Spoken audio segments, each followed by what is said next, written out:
안녕하세요, 블루샤인입니다. 오늘은 수원FC와 수원삼성의 경기 수원 더비에 대해 리뷰해보도록 하겠습니다. 그럼 시작하겠습니다. 먼저 경기 요약을 보겠습니다. 3월 10일 수요일 오후 7시 반 수원 종합운동장에서 펼쳐진 경기에서 수원FC와 수원의 경기는 0대0으로 무승부를 기록하였고, 점유율은 수원이 앞섰으나 슈팅 숫자, 유효 슈팅 수는 수원FC가 앞섰습니다. 선발 명단 보시겠습니다. 먼저 수원FC의 경우 4-1-4-1 포메이션으로 나왔습니다. 키퍼 유현, 수비 김상원, 윤영선, 조유민, 정동호, 미드필더 김건웅, 조상준, 한승규, 김준영, 전정호, 공격수로 라스가 출전했습니다. 특이사항으로는 라스와 조유민의 선발 복귀 전 김상원과 김준영이 올 시즌 리그 첫 경기를 뛰었습니다. 김건웅의 경우 조유민이 복귀하면서 수비형 미드필더로 올라왔습니다. 좌우 윙으로 나온 선수들은 U22 자원으로 모두 전반 20분쯤 교체될 것으로 예상되었습니다. 기존의 베스트 멤버와 다른 구성으로 지난 경기의 대패를 씻어보려는 의지가 느껴졌습니다.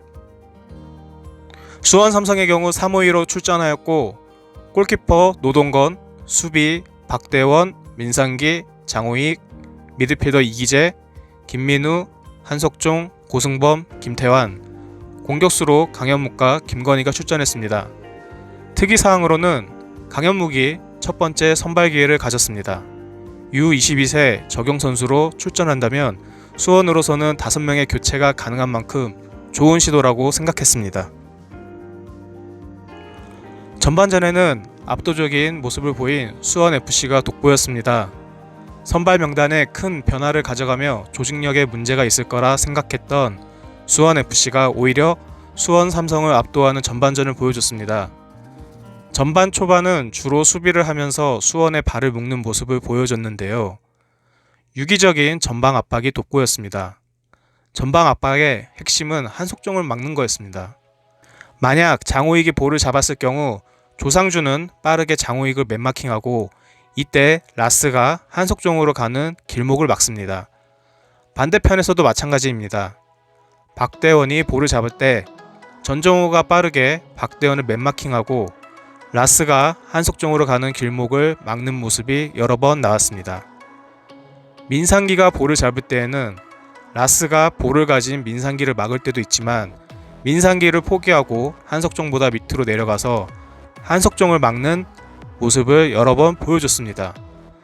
아마도 지난 경기에 기성용을 맞이해서 어려운 경기를 했었기 때문에 수원과의 경기에서는 이 점을 중점적으로 보완했던 것 같습니다. 결국 수원FC의 전방 압박을 담당한 3명의 선수는 체력적으로 많은 도움을 주고 압박을 하면서 교체가 됩니다. 빌드업의 시작인 한석종이 막히면서 수원은 백패스가 많아졌고 노동건의 킥이 많아졌습니다.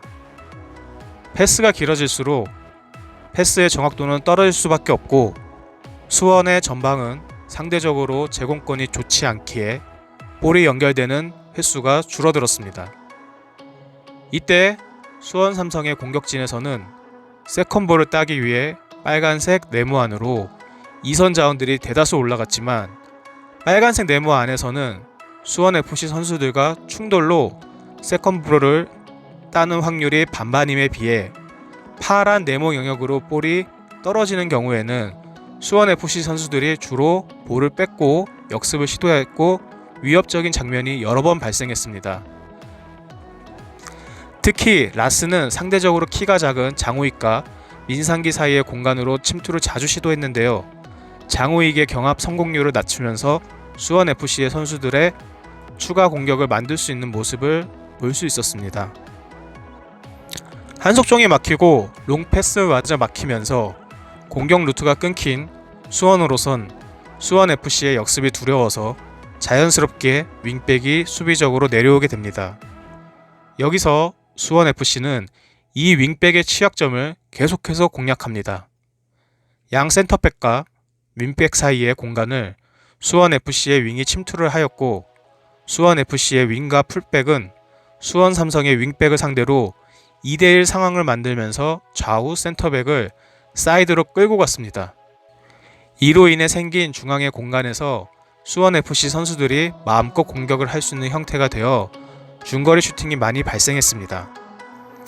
수원 삼성은 더 이상 윙백이 전진하지 못하다 보니 공격 창출이 안 되었고 전방에 투톱이 고립되어 버렸습니다. 전반의 경우 수원FC가 수원 삼성을 압도적으로 틀어막으면서 간간히 역습으로 위협적인 장면을 만들어내며 마무리되었습니다. 교체 없이 후반을 맞은 수원 삼성으로서는 변화가 필요했습니다. 전반과 비슷한 양상을 보인 5분이 지난 후 수원 삼성이 공세를 취하기 시작합니다. 변화가 보이는 곳은 바로 U22로 출전한 강현묵이었습니다.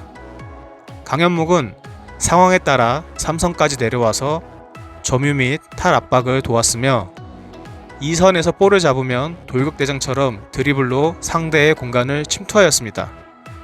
자기 자신도 슈팅을 날리기도 했지만 중원에서 탈 압박 후 김민우에게 롱패스를 날리는 모습은 아주 인상적이었습니다. 하지만 상대 중원을 돌파하는 상황에서 거친 파울로 인해 어깨 부상을 입고 아웃이 되었습니다. 50분에서 65분까지 단 15분 사이에 수원은 슈팅을 7개를 날릴 정도로 강현묵의 분전으로 주도권을 가져올 수 있었습니다. 강현묵은 부상으로 인해 무리하지 않고 니콜라우와 교체가 됩니다. 여기서 수원 삼성은 올 시즌 처음으로 새로운 플랜 B를 보여줍니다.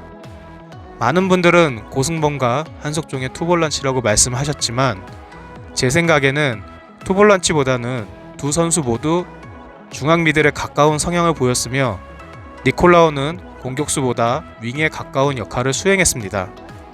바로 3-4-3 포메이션으로 전환을 했습니다. 주로 보여지는 패턴은 크게 두 가지라고 생각을 하는데요. 니콜라우의 경우 사이드로 넓혀주는 움직임 이후 그 공간에 패스를 줘서 상대 풀백과 1대1로 맞설 수 있도록 니콜라우의 개인 기량을 이용하려는 것으로 보였습니다. 두 번째의 경우 니콜라우가 가운데로 들어와서 상대 풀백을 안쪽으로 좁힌 이후에 그 빈 공간을 김태환이 침투하는 형태를 보여줬습니다. 김태환은 빠른 크로스를 시도했고 중앙에서는 김건희가 뒷공간을 침투하면서 골을 노리는 모습까지 보였지만 볼을 흘리는 모습을 보니 아마도 준비가 덜 되지 않았나 생각해 봅니다. 하지만 문제점이 발생했습니다. 수원FC가 클리어링을 한 경우에는 빨간 네모 안에서 경합을 했던 게 이전보다 어려웠던 모습을 보여주며 볼 점유를 내주는 모습이 반복되었으며 역습도 계속적으로 허용하다 보니 불안한 모습이 많았습니다. 수원이 보여준 플랜 B는 니콜라우의 적응을 위한 전술로 보이며 골이 필요한 경우 변화도 가능하다는 것을 보여주는 시도였다고 생각합니다. 하지만 준비되지 못했다는 것을 보여줬다는 것이 아쉽네요. 이렇게 양팀 일진일퇴를 하며 경기를 0대0으로 마치고 맙니다. 정리해보도록 하겠습니다. 수원FC는 지난 경기 대패의 충격에서 바로 벗어나서 좋은 경기라고 보여줬습니다. 특히 조유민의 복귀는 팀 내 큰 안정감과 김건웅을 수비형 미드필더로 올릴 수 있게 되어서 더 좋은 모습을 보여줄 수 있는 것 같습니다. 이전 경기들에 비해 전방 압박에 대한 개념이 훌륭했던 것 같습니다. 전방 압박을 하면서 공세로 돌아서는 모습이 상대방에게는 큰 위협으로 느껴질 수 있을 것 같습니다. 마지막으로 박스 안에서의 모습은 아쉬움이 있습니다. 박스 안에서 슈팅 비율이 35.7%로 리그 9위이며 박스 안으로 진입을 어려워하는 모습이 보였습니다. 원톱의 개인 능력에 의존하는 공격 전술로는 골을 넣는 것에 한계가 있다고 봅니다. 수원FC전은 한석종이 철저하게 마크를 당하며 빌드업을 할 수 없게 만든 경기였습니다. 앞으로 상대팀은 비슷한 수비를 보여줄 것입니다. 이에 대한 해결책, 개선 방안이 필요할 것 같습니다. 강현묵에 대한 재발견이 돋보인 경기였습니다. 어린 선수이지만 경기를 반전시킬 수 있는 능력이 있다는 것을 보여줬습니다.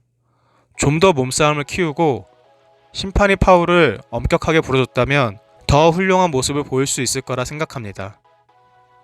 공격진의 부진이 계속되고 있습니다. 좀 더 적극적인 모습을 통해 골이 들어갈 수 있기를 바라봅니다. 특히 외국인 선수의 경우 적응을 위해 팀에서 맞춰주는 모습이 나오는데 좋은 모습을 보여주기 위해서는 시간이 더욱 필요할 것 같습니다. 이상 수원FC와 수원의 리뷰를 마치도록 하겠습니다. 시청해주신 모든 분께 감사드립니다.